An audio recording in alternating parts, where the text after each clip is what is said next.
The private jet sat on the shining runway like a sleeping giant, its sleek silver body glistening under the afternoon sun. It belonged to Richard Hale, one of the richest and most powerful men in the world. People often said he could buy anything: companies, buildings, even entire islands. But on that day, money seemed powerless. Richard had been preparing for one of the most important business trips of his career. He was supposed to fly to an international summit where his company would sign a deal worth billions of dollars. Everything had been planned to the last second. The flight crew had polished the jet. The pilot had reviewed every safety checklist. And Richard had even called his personal chef to stock the plane with his favorite meals. But just as the engines were being tested, something went horribly wrong. At first, it was just a strange humming sound, quiet, almost easy to ignore. The pilot frowned and checked the readings on the control panel. Within seconds, the hum turned into a sharp, grinding screech that echoed through the entire hangar. Smoke hissed out from the side of the left engine like an angry snake. Then the engine stopped completely, leaving an eerie silence behind. Technicians rushed toward the aircraft, their boots clattering against the polished floor. Richard, who had been waiting inside a glass office above the hangar, stormed down the stairs with panic written all over his usually calm face. He was not used to things going wrong. For years, he had built his reputation on control. He controlled markets, companies, and people. But right now, he could not control this broken machine. The first team of engineers arrived within an hour. They wore crisp uniforms and carried shiny metal toolboxes, looking confident as they surrounded the engine. Richard stood nearby with folded arms, watching every move. He expected them to fix it quickly, the same way he expected everything in his life to be done fast and perfectly. But as the hours passed, their confidence slowly drained away. One engineer muttered about fuel line pressure. Another thought it was an electrical failure. A third insisted it was a software glitch. They argued, tested, adjusted, and tested again, but the engine refused to start. Each time they pushed the ignition button, the machine coughed like a dying beast, then fell silent. Richard's frustration grew with every minute. He made calls to other countries, demanding that the best aviation minds be flown in immediately. Within a day, experts from Germany, Japan, and the United States were standing in the hangar. These were people who had repaired military jets and designed engines for space rockets. Everyone expected them to solve the problem in no time, but they didn't. They examined every bolt, every wire, every sensor. They ran digital scans and heat tests. They took the engine apart piece by piece and put it back together again. Still, nothing worked. The engine stayed cold and lifeless, like a heart that had stopped beating. The air in the hangar grew tense. The smell of fuel and burnt metal lingered as the experts whispered among themselves. Richard stood alone in the corner, looking at the useless jet that had cost him hundreds of millions of dollars. It was supposed to carry him toward a deal that could change the future of his empire. But now it sat like a fallen king, defeated by some invisible flaw. For the first time in years, Richard felt something he was not used to fear. If he missed this summit, his competitors could steal the deal. His company's stock might crash. Investors might lose trust in him. Everything he had built could start to crumble. He clenched his fists. Money had always solved his problems. He had used it to buy the fastest cars, the biggest houses, and the smartest people. Yet here he was, surrounded by the smartest people. And the problem still stood mocking him, a silent, broken engine that refused to move. The engineers started avoiding his eyes. They knew they were failing, and they knew Richard Hale hated failure. One of them quietly said, "We might need weeks to figure this out." Richard's jaw tightened. Weeks were not an option. By evening, the hangar that had been buzzing with activity grew quiet. The engineers began packing their tools, whispering to each other in defeat. The jet sat cold and still, its once proud frame now a symbol of frustration. Outside, the sky turned orange, and shadows stretched long across the runway. Richard stood at the center of the hangar, staring at the machine that had brought his empire to a sudden halt.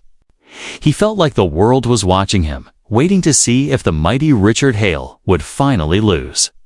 And for the first time, he didn't have an answer.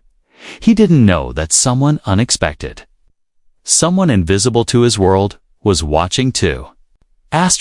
While the rich engineers argued over wires and screens, someone else had been watching quietly from the shadows. Her name was Maya Johnson. No one knew her. To the people who worked in the hangar, she was invisible, just a blur passing by in the corner of their eyes, like wind slipping through cracks. Maya was 17. She had no house, no bed, and no family left to call her own. She had been living inside an old, abandoned storage room at the far end of the airport hangar for months. The room was small and smelled of rust and rain. Its walls were lined with broken crates and torn tarps, and her bed was a pile of old blankets she had found near the dumpster. At night, when the airport was silent and everyone had gone home, she would lie there and look at the cracked ceiling, listening to the hum of distant planes flying far above the very world she dreamed of but could never reach. Maya didn't choose this life. Just 2 years ago, she had a family. Her parents had worked hard to give her a normal childhood. Her father was a car mechanic, her mother a school librarian. They didn't have much, but they had love, and they had books. Shelves of them. Her mother used to say, "If you have books, you have 1,000 worlds to escape to." Maya believed that. She used to spend hours reading about machines, engines, and how things worked. But tragedy came without warning. A car crash took both her parents on a rainy night. One moment they were there, laughing at the dinner table. The next, they were gone. Maya bounced from one foster home to another, each colder than the last. She stopped speaking much, stopped trusting people. When one foster family moved away and left her behind without warning, she decided she was done hoping. She ran away and never went back. For months, she wandered the city, surviving on scraps, searching for places to sleep where no one would chase her away. Eventually, she found the storage room at the airport. It was hidden behind stacks of unused crates and forgotten by everyone. She turned it into her little world. It wasn't much, but it was hers. During the day, she would sneak out quietly to watch the airport staff work. She loved machines, their sounds, their rhythm, their secrets. She had found a torn maintenance manual for aircraft engines in a trash bin once. That book became her treasure. She read it over and over under the dim light of a flickering bulb, tracing the diagrams with her finger, memorizing each part, each wire, each system. She understood things that most people her age didn't even notice. When Richard Hale's massive jet was rolled into the hangar, Maya had been hiding in her usual corner, between two crates, her knees pulled to her chest. The sight of the jet took her breath away. It was beautiful polished silver wings, a curved nose, and engines so powerful they seemed alive. She stared at it like it was a creature from another world. Then the problem started. She watched as the engineers gathered, their confident faces slowly twisting into worry. She could hear their voices echoing through the hangar. They argued about pressure valves, faulty turbines, and burned circuits. She tilted her head, listening carefully. She understood bits of what they were saying. More importantly, she noticed what they didn't notice. She had a strange gift-hand instinct. When she looked at machines, she didn't just see metal and wires. She saw patterns. She could almost feel where something was wrong, like hearing a wrong note in a song. As she watched the engineers fumble with their expensive tools, she quietly whispered to herself, "They're looking in the wrong place." No one heard her. No one even knew she was there.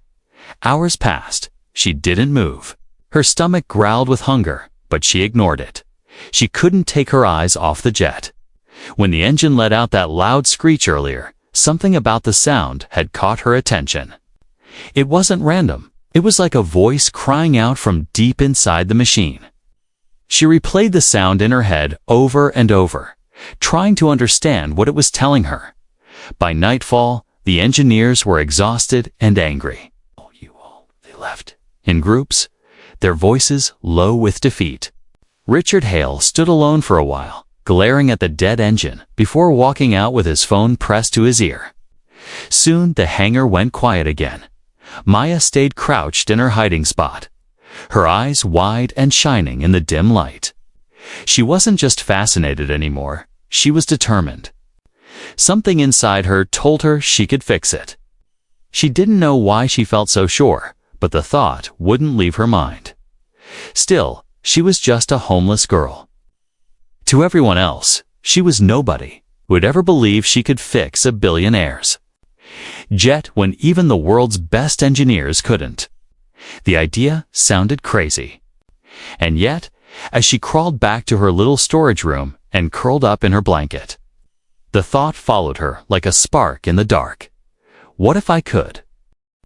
She closed her eyes, but sleep didn't come.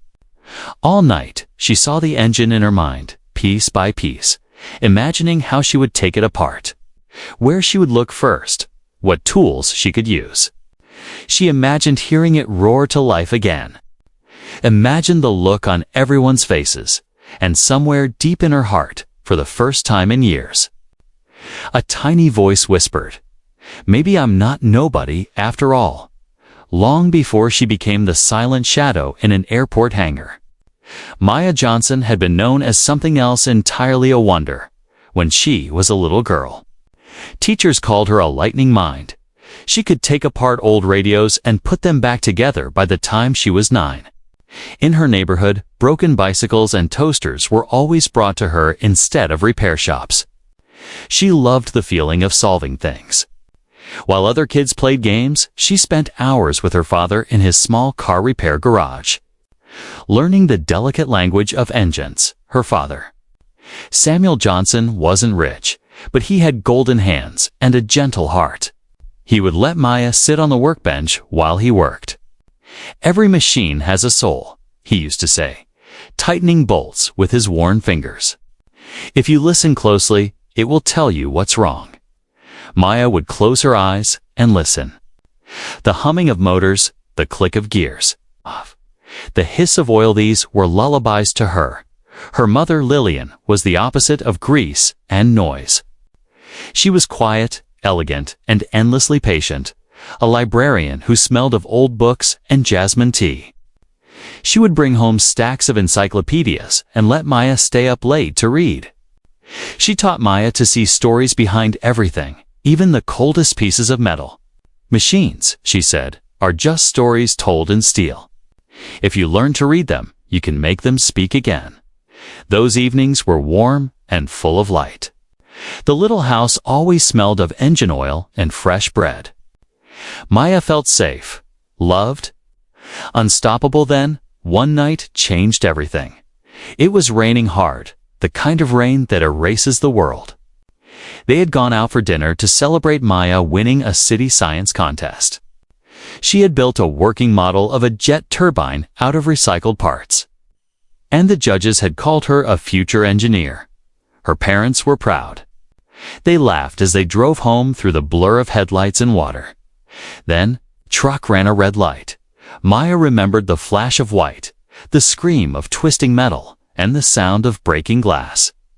When she woke up in the hospital, her body was bruised but alive. Her parents weren't. After the funeral, everything dissolved. The house was sold to pay debts. The garage closed. The library where her mother worked sent a card, then forgot her name. There was no family left to take her in.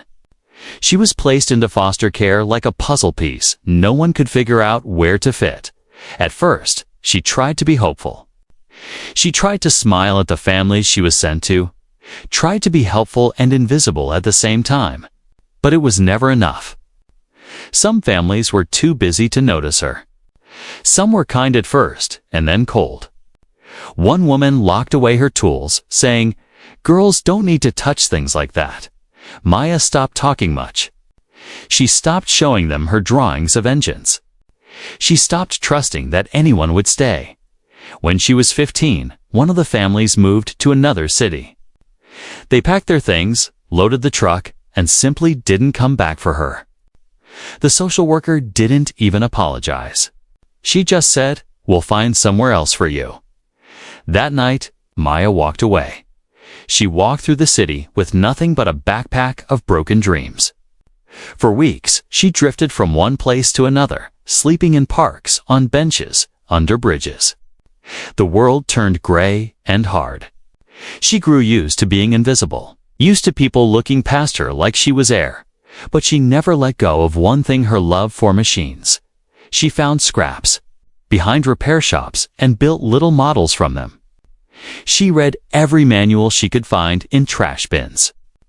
She watched planes cut across the sky and whispered to herself how they worked, imagining the roar of their engines inside her chest.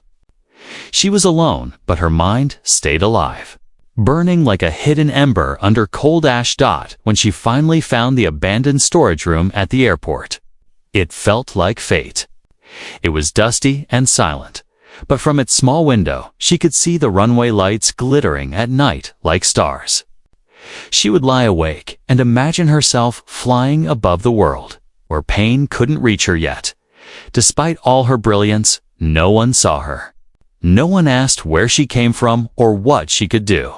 To them, she was just another quiet shadow slipping through forgotten spaces. She stopped expecting anyone to care, but inside, she carried the voices of her parents. She could still hear her father saying, "Listen to the soul of the machine." She could still hear her mother saying, "Even steel tells a story." Those voices stayed with her through every cold night and every hungry morning. They were the only things that reminded her she was still someone, that she wasn't just a ghost. And now, as she sat hidden between crates watching a billionaire's grounded jet, she felt those voices again. The sight of the silent engine stirred something deep in her chest. It felt almost like destiny calling out to her. The world had forgotten her. But maybe, just maybe, this machine hadn't. The next morning, the hangar buzzed again with activity, but this time it felt different.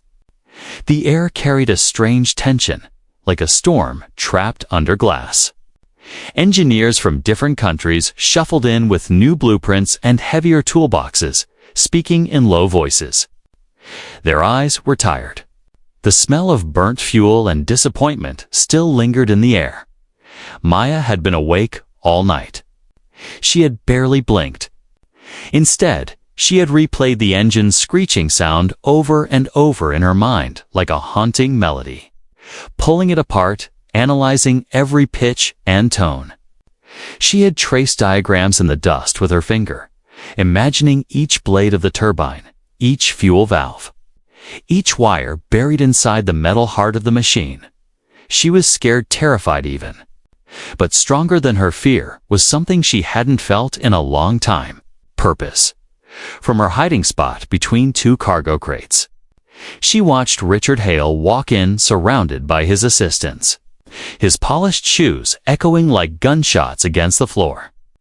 He looked like he hadn't slept either. His suit was perfect, but his eyes were sharp and impatient. He didn't like being powerless, and the broken engine had made him exactly that. The engineers huddled around the jet again, opening panels, muttering to each other, scanning readouts on glowing screens. Richard stood with his arms crossed, cold and silent, like a king watching his army fail. Hours passed. Nothing changed. The engine remained stubborn and lifeless. Maya felt her heart pounding. Her hands were trembling inside the sleeves of her oversized hoodie. Every voice around her said this was impossible, foolish, dangerous. She was just a homeless girl. No one would take her seriously. They might laugh at her, or worse, drag her out and ban her from the hangar forever. But another voice inside her whispered louder. It was her father's voice. Listen to the soul of the machine. She couldn't just keep watching. Not anymore. Taking a deep breath, Maya slowly crawled out from behind the crates. No one noticed her at first. She stood up, small and thin, her clothes patched and faded, her shoes full of holes. Her hair was tied back messily, and grease smudged her cheek like war paint. She walked toward the group, every step echoing inside her chest like a drumbeat dot at first. One of the assistants saw her and frowned. "Hey, who let you in here?" he barked. The engineers turned. Confusion flickered across their faces, then irritation. Some of them glanced at Richard, expecting him to order security to remove her immediately. But before anyone could speak, Maya lifted her chin and said softly, clearly, "If you permit, I can fix it." The words hung in the air like lightning. Everyone froze. For a moment. The hangar was so silent that the distant roar of a landing plane outside sounded like thunder. Richard slowly turned to look at her. His sharp eyes swept over her like lasers, measuring, judging, dismissing. She was young, poor, barefoot under the torn sneakers. Just a girl. He narrowed his eyes. "What did you say?" His voice was calm, but it cut through the air like a blade. Maya's throat went dry, but she held her ground. "I said, I can fix it." A ripple of laughter ran through the engineers. One of them shook his head. Another muttered, "This is ridiculous." Someone whispered, "She's probably lost. Get her out of here." But Richard didn't laugh. He just stared at her, cold and unreadable. "Do you have any idea what this is?" he asked. "This is a custom-built jet engine worth more than everything you'll see in your life." "Yes," Maya said quietly. "I know what it is. And I know what's wrong." Her voice didn't rise. It didn't need to. It was steady, like steel. For the first time, something flickered behind Richard's hard expression curiosity. Almost too small to notice. "Interesting," he murmured. Then louder, "And how exactly would you fix it?" Maya took a slow breath. "You've all been checking the combustion and turbines. But the problem started before that. The sound it made it wasn't a grinding sound. It was a skipping sound. That means the fuel sensors aren't reading pressure correctly. They're sending wrong data to the control unit, which is shutting the engine down to protect itself. It's not broken. It's confused." The engineers blinked at her. Some of them frowned. One pulled out his tablet and started checking something nervously, as if afraid she might be right. Richard tilted his head slightly. "And how would you fix that?" "Confusion?" "I'd realign the sensor brackets," Maya said without hesitation. "They're probably off by less than a millimeter. That's why you didn't see it on your scans. And I'd reset the calibration manually, not through the computer by hand. It's faster." The hangar went silent again. Finally, one of the engineers scoffed. "Manual recalibration. That's reckless. She could destroy the entire system." Richard raised one hand, silencing him. He studied Maya like a chess piece he wasn't sure whether to move or crush. Then he spoke, slowly. "If I let you try, and you fail, you will be removed from this place instantly. Do you understand?" Maya nodded. "I understand." His eyes burned into hers. He was used to people shrinking under that gaze. Maya didn't. She stood there small, hungry, trembling but unbroken. Richard let out a sharp breath, like a man betting everything on one final coin toss. "Fine," he said. "You get 1 hour." The hangar fell into a strange stillness after Richard spoke, as if time itself had paused to make room for his words. "You get 1 hour." Maya stood frozen for a second, her heart pounding so hard she could feel it in her fingertips. The weight of what he had just given her sank in slowly. An hour to prove herself or lose everything. Around her, The engineers stared in disbelief. They couldn't believe that Richard Hale, the man who trusted no one, was about to let a ragged homeless teenager touch his multi-million-dollar jet. Whispers rippled through the crowd like wind through dry grass. "This is insane," one muttered. "She'll ruin it. She doesn't even have clearance to be in here." But Richard ignored them. He turned his cold eyes to Maya. "1 hour," he repeated. "Start now." Maya's breath caught in her chest. There was no turning back. She stepped closer to the jet. The smooth silver surface reflected her tiny figure, a girl wrapped in an oversized hoodie, hair tied in a messy knot, shoes barely holding together. She looked nothing like the engineers with their crisp uniforms and digital tools. And yet, she felt the machine responding to her presence, almost like it was waiting for her. Her hands trembled as she reached for the panel latch. Then she stopped. "I'll need a few tools," she said softly. Glancing at the stunned engineers. For a moment, no one moved. Then Richard gestured sharply. "Give her what she needs." Reluctantly, one of the engineers wheeled over a small toolbox. He looked at her like she was about to break something priceless. Maya knelt beside the engine, her fingers running over the panel as gently as if she were touching a wounded bird. She listened. Not with her ears, she listened the way her father had taught her. With her whole mind, the crowd behind her murmured, but she shut them out. The world narrowed until it was just her and the silent engine.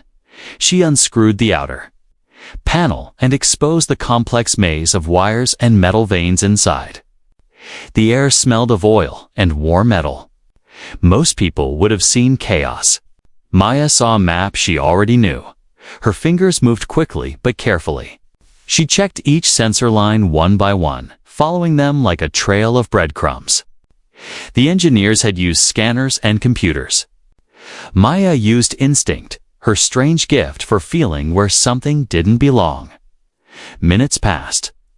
Sweat dripped down her temple, but her hands stayed steady. She found the fuel pressure sensors buried deep near the central bracket. There it was. It was almost invisibly. Its hairline misalignment in the bracket, so small it wouldn't show on a screen. The sensor had shifted barely half a millimeter, just enough to send false pressure data to the control system. The computer thought the engine was unstable, so it shut everything down to prevent an explosion to everyone else. It looked perfect. To Maya, it was screaming for help. She felt her heart race. This was it. The key dot behind her, the engineers watched in tense silence. Some had stopped whispering. Others exchanged uncertain glances, realizing she had gotten further than they had. 20 minutes left. Richard's voice echoed through the hangar. Maya nodded without looking back. She pulled out a small wrench from the toolbox, then hesitated. It was too large. She needed something finer, more delicate. She scanned the floor and spotted a thin metal pin lying near a crate. She grabbed it, bent it gently, and created a makeshift alignment tool. One of the engineers gasped softly as she slid the pin into the narrow gap and slowly nudged the sensor bracket back into place. It was like threading a needle while the world watched. Her hands were shaking, but her focus was absolute. She tightened the bracket and checked the alignment twice, 3 times. "Perfect, 15 minutes, Richard said. His voice colder, sharper. Maya wiped her hands on her hoodie. "I'm not done yet." She opened the control panel and disconnected the main data link. Everyone stiffened. No one had dared to do that. The control system was delicate. One wrong move could fry the entire engine. But Maya knew what she was doing. She had studied diagrams of similar systems in discarded manuals. She knew the control unit wouldn't reset unless it was completely cut off and rebooted. Manually, she whispered to herself as she worked like a child reciting a lullaby. Bypass the governor. Isolate the pressure loop. Restart with clean input. Her fingers danced across the wires like they were piano keys.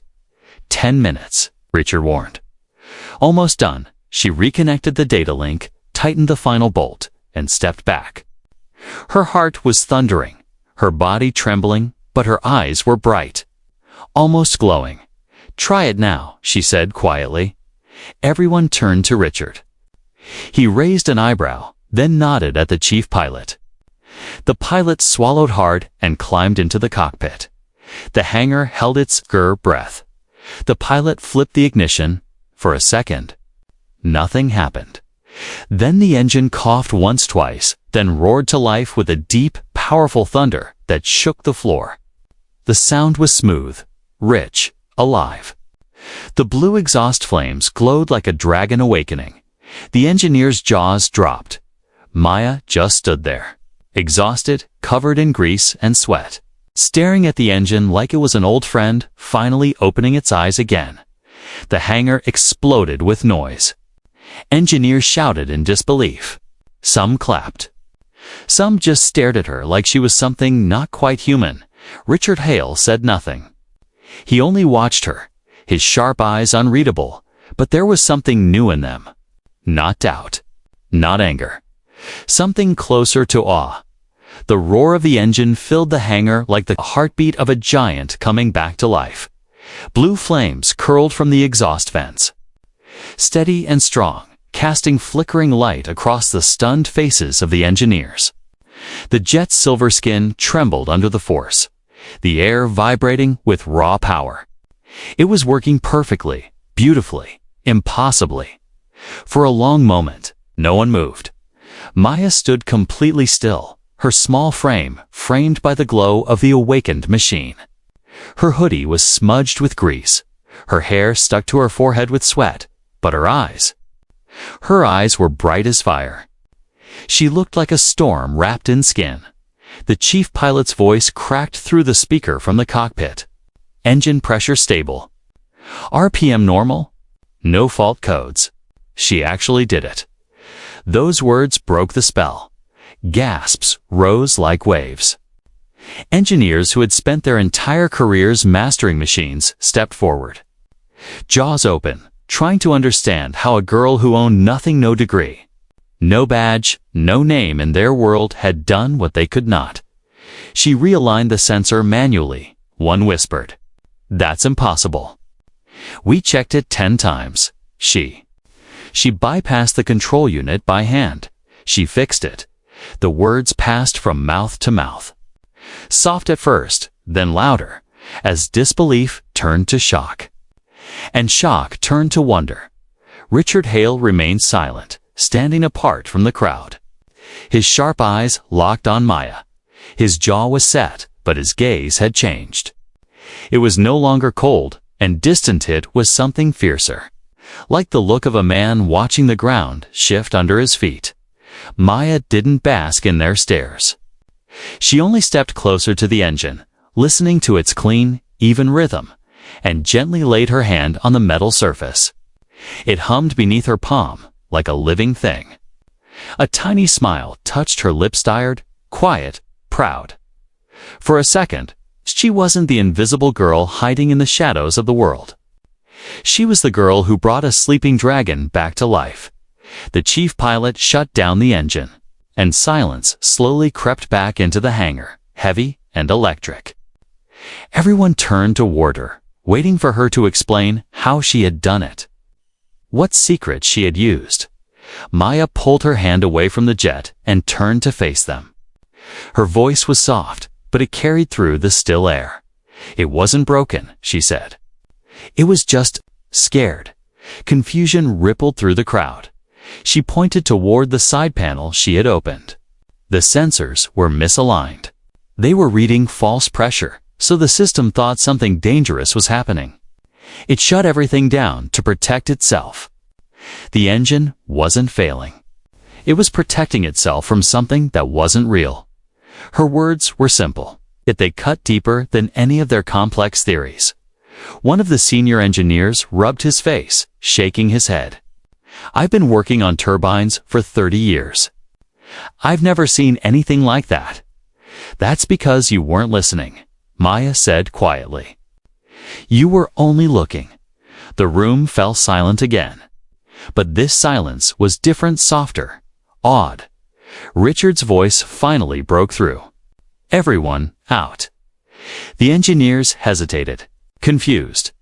"Out," he repeated, sharper. They filed out reluctantly, casting glances back at Maya as if they were leaving behind some rare wild creature they had just discovered.